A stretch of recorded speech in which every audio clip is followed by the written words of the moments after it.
की आड़ में परिवहन विभाग के जिम्मेदार सूबे के सीएम योगी के कोपभाजन से बच गए। नमस्कार, खबरिया टॉप में आप सभी का स्वागत है। मैं कुमार रवि। बीते दिनों जो सड़क हादसा हुआ उन्नाव लखनऊ आगरा एक्सप्रेसवे पर, उसमें 18 बेकसूर लोगों की जानें गई और तकरीबन 1.5 दर्जन से अधिक यात्री घायल हुए। आलम यह रहा कि बिहार के यात्री दिल्ली जा रहे थे सीतामढ़ी से, और शिवहर के जो सांसद पूर्व रहे बाहुबली वहाँ के आनंद मोहन भी उनका कुशल क्षेम जानने के लिए उत्तर प्रदेश के दौरे पर आए और यहाँ पर शासन प्रशासन के आला लोगों से मुलाकात की और उन्होंने सीएम योगी की तारीफ भी की कि वो जो है इस पर लगातार नज़रें बनाए हुए हैं। लेकिन यह परिवहन विभाग के जिम्मेदार अफसरों पर अभी भी कोई खास कार्रवाई नहीं हो पाई। हालांकि उसके 2 दिन बाद ही परिवहन मंत्री आजमगढ़ दौरे से निकले थे कहीं अपने दौरे के लिए, और आजमगढ़ में आनंद फार्म ने उन्होंने दिन में ही कुछ बसों को पकड़ने का काम किया। वह साफ तौर पर वह वीडियो 58 सेकंड का था, जिसमें यह जाहिर हो रहा था कि उन्होंने आनंद फानन में अपने काफिले को रोका और जहां तहां हाईवे पर बस जो खड़ी थी, स्लीपर बस और प्राइवेट बस, उनको सीज करने का आदेश दिया। लेकिन उसके बाद जब इन बसों की कार्रवाई के बारे में जानने की कोशिश की गई कि किस तरीके की बसें थी, उसमें परमिट था कि नहीं था, उनके प्रपत्र क्या तैयार थे कि नहीं थे, तो यह खबरिया टॉप की टीम के पास यह सूचना आई। कहीं न कहीं कुछ प्राइवेट ट्रेवलर्स ने भी संपर्क किया या बताया कि उनकी बसें सब कुछ हर तरह से ठीक थी, बस कुछ एक जो है मामले में गड़बड़ी थी। जबकि उन्नाव डबल डेकर जो हादसा हुआ, जो डबल डेकर बस थी, वह राजस्थान के किसी संचालक ही थी, उसका वाहन स्वामी राजस्थान से ताल्लुक़ रखता था और उत्तर प्रदेश के महोबा में ARTO परिवहन कार्यालय में वह सूचीबद्ध थी, और नमस्ते बिहार के नाम से वह ट्रेवलिंग कंपनी, वहाँ से कोई मैनेजर उसको बिहार से दिल्ली के बीच, हरियाणा पंजाब के बीच इस बसों को चलाता था। लेकिन एक सूचना जो आ रही है बहुत ही हैरान करने वाली कि उसी वाहन स्वामी के नाम पर इस समय फिरोज़ाबाद में ऐसी 29 बसें प्राइवेट चल रही हैं जो कहीं न कहीं तरीके से अनधिकृत हैं, और अभी भी उन बसों का संचालन बदस्तूर जारी है। इसके बाद परिवहन विभाग इस पर क्या कार्रवाई करता है ये तो आने वाला वक्त बताएगा। लेकिन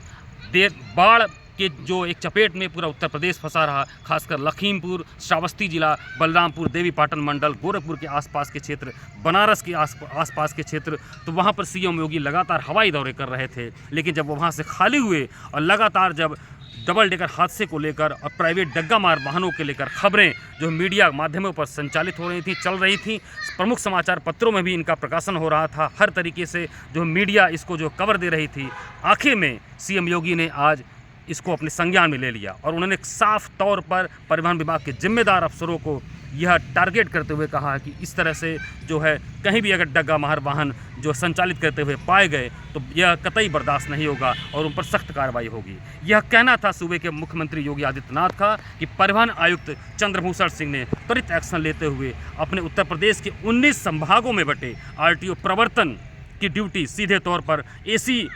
कार्यालयों से निकालकर सीधे तौर पर टोल प्लाजा पर लगा दी। जी हाँ, ट्रांसपोर्ट कमिश्नर CB सिंह ने सीएम योगी के इस आदेश के अनुपालन के क्रम में जो है अपने 19 संभागों के जो RTO प्रवर्तन जो संभाग के जो हेड होते हैं उनको उनके संभागीय जो क्षेत्र हैं वहाँ के नज़दीकी टोल प्लाजा पर ड्यूटी लगा दी है। अपराह्न 3 बजे यानी दोपहर 3 बजे से रात 11 बजे तक वो लोग वहीं पर टोल प्लाजा पर निगरानी करेंगे। यह एक अच्छी पहल है परिवहन विभाग मुख्यालय द्वारा कि इस तरीके से अगर RTO प्रवर्तन वहाँ पर मौजूद रहते हैं तो उनके नीचे का जो प्रवर्तन दस्ता होता है, ARTO इन्फोर्समेंट होता है, PTO होते हैं और तमाम तरीके के जो प्रवर्तन दस्ते होते हैं वह कहीं न कहीं एक्शन मोड में होते हैं, और जब लगातार चेकिंग होगी तो कार्रवाई भी होगी। लेकिन ये सवाल अभी भी अबूझ बना हुआ है कि परिवहन मंत्री ने जो आजमगढ़ में जो बसें पकड़ी, उन बसों में क्या उन बसों का रूपरेखा था, क्या वो बसें वाकई डग्गा मार थी, जैसा कि पिछले साल पिछले कुछ समय पहले उन्होंने विधानसभा में डग्गा मार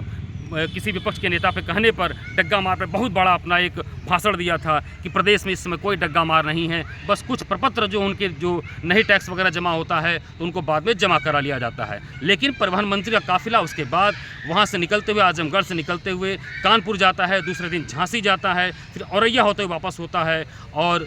या उन्नाव होते हुए निकलता है। लेकिन इस पूरे जो सफ़र के दौरान उन्हें कहीं भी कोई डग्गा मार वाहन नहीं दिखता। देर रात में जो ये बसें चलती हैं उन्हें यह नहीं दिखती। यह हैरान करने वाली बात है कि उनकी आंखों से किस तरीके से ये चीज़ें बोझिल हो जाती हैं। लेकिन हाल फिलहाल सूबे के मुख्यमंत्री योगी आदित्यनाथ के एक्शन मोड में आने के बाद कार्रवाई शुरू हो गई है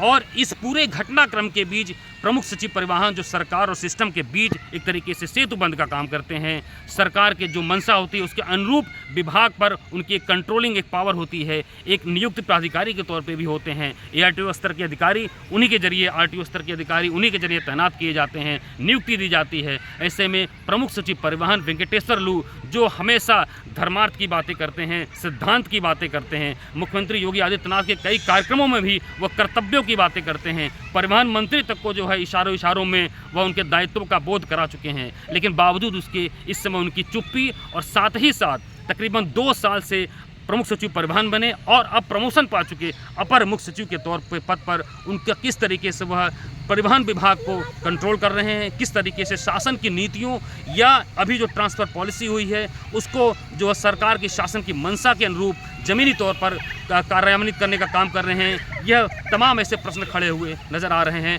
अभी यह बताया जा रहा है कि उन्नाव जहां पर यह हादसा हुआ है वहां पर ARTO प्रशासन की तैनाती हो गई, 2 ARTO प्रवर्तन है, PTO हैं, RI हैं, तमाम ऐसे हैं। लेकिन जिस संभाग में लखनऊ सटा हुआ राजधानी मुख्यालय है वहाँ पर मात्र अकेले एक RTO इन्फोर्समेंट के दम पर सारी कार्रवाई की जा रही है। अब वो भी RTO प्रवर्तन अब उन्नाव के जो टोल प्लाजा है वहाँ पर उनकी तैनाती दोपहर 3 बजे से रात 11 बजे तक होगी। तो क्या ऐसे में यह माना जाए कि राजधानी मुख्यालय का जो क्षेत्र है आसपास के है वहाँ पर जो प्रवर्तन का कार्य आगे आने वाले दिनों में होगा, क्या किसी बिना मुखिया के होगा? यहाँ पर अभी भी एक ARTO प्रवर्तन थे जिनका तबादला गाजियाबाद हो चुका है। ऐसे में यहाँ पर अभी भी कोई ARTO प्रवर्तन नहीं है। तो तमाम ऐसे सवाल हैं जो एक कनेक्शन है काम करने का शासन के मंशा के अनुरूप, वह कहीं न कहीं भटकता हुआ दिखाई दे रहा है। लेकिन परिवहन आयुक्त के इस जो एक रणनीतिक पहल के बाद लग रहा है कि ज़मीनी तौर पर यह काम होगा, लेकिन उसके बाद भी परिवहन विभाग मुख्यालय का जो आदेश जारी हुआ है RTO इन्फोर्समेंट के क्रम में, RTO इन्फोर्समेंट के ऊपर deputy transport commissioner, zonal transport commissioner वो होते हैं जिनका काम ही होता है कि किस तरीके से वह उन चीज़ों को देखें, मॉनिटर करें। अब वह किस हद तक कितना मॉनिटर कर पाते हैं अपने RTO इन्फोर्समेंट या अपने ARTO या अपने PTO के कार्यों का ज़मीनी तौर पर किस तरीके से आंकड़ा मासिक समीक्षा निकाल सकते हैं और सीधे तौर पर ट्रांसपोर्ट कमिश्नर को इसकी सूचना दे सकते हैं, यह तो अब कुछ दिनों के बाद ही पता चलेगा। लेकिन सवाल यह है कि CM योगी के इस सख्त एक्शन के बाद परिवहन विभाग हरकत में आया है और अब लग रहा है कि डबल डेकर पर जिस तरीके से जो प्राइवेट ट्रेवल्स चलाते हैं उन पर क्या कार्रवाई होगी यह भी आने वाला वक्त बताएगा। लेकिन इसी बीच एक खबर यह भी दबे जुमा आती है कि कुछ ऐसे जनपद भी हैं कि जो इस हादसे के बाद ही वहाँ पर जब अधिकारियों की तैनाती हुई प्रवर्तन के तौर पर स्थानांतरण के बाद, उसमें औरैया एक ऐसा जनपद है जहाँ पर जो भी ARTO प्रवर्तन के तौर पर वहाँ पर नवागत अधिकारी है, उन्होंने अभी तक तकरीबन 5 दर्जन ऐसे अनधिकृत प्राइवेट डग्गा मार वाहनों को बंद करने का काम किया है कि जो कि बहुत बड़ी नज़ीर पूरे प्रदेश के प्रवर्तन अधिकारियों के लिए बन सकता है। अगर इसी मंशा के साथ हर अधिकारी अपने लेवल से काम करे और उनको अधिकार क्षेत्र में उनको अपने तरीके से अधिकार दिए जाए तो निश्चित तौर पर सारे जो कोऑपरेशन के साथ काम हो तो ये डग्गा मार ऐसा कुछ नहीं है, ये अबूझ पहली नहीं है जो सुलझाई न जा सके, क्योंकि यह अब लोगों के जान के ऊपर आफत बनकर आ गई है। और जब बात जान की होती है तो कोई भी नियम कायदा बदला जा सकता है। खबरिया टॉप की टीम के साथ बने रहिए। मैं कुमार रवि, कैमरामैन ईशांत के साथ।